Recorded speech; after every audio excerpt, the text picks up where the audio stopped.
This is Yamoja, the winning model for this year's Future City competition. The concept was engineered by a team of middle school students from the Midwest state of Indiana.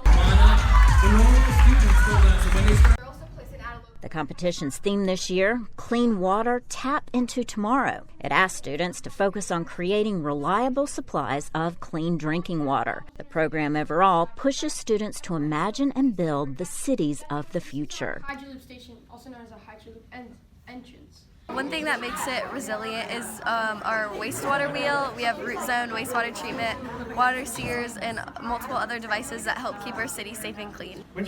A judge for the Future City contest says it taps into the creativity and imagination of students. They can talk about how the future should be as they see it, right, in their mind, and tackling a problem which they know is going to affect the greater population in the future.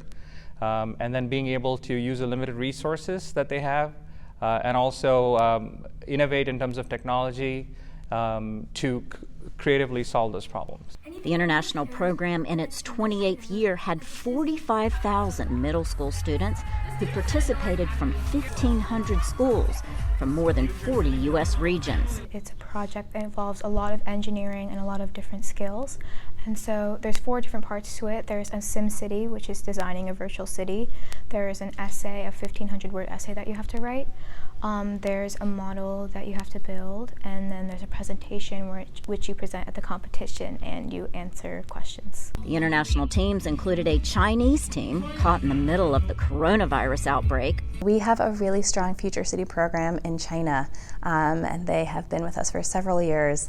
We always love having the teams there to come to Washington, D.C. Unfortunately, they were unable to join us this year due to travel restrictions, I believe, from China. The Canadians didn't have quite that hurdle, but there was still a lot of heavy lifting. A lot of it was getting the model over here.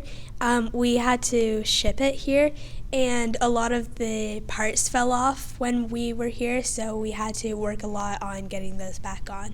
The other top 5 teams include those from the Great Plains, which covers Kansas and the Kansas City metropolitan area, North Carolina, Albany, which is the capital of New York, and Idaho. Indiana, as the grand prize winner, received $7,500 for its school's STEM program and a trip to U.S. Space Camp. For Sahar Majid, I'm Laurel Bowman, VOA News in Washington.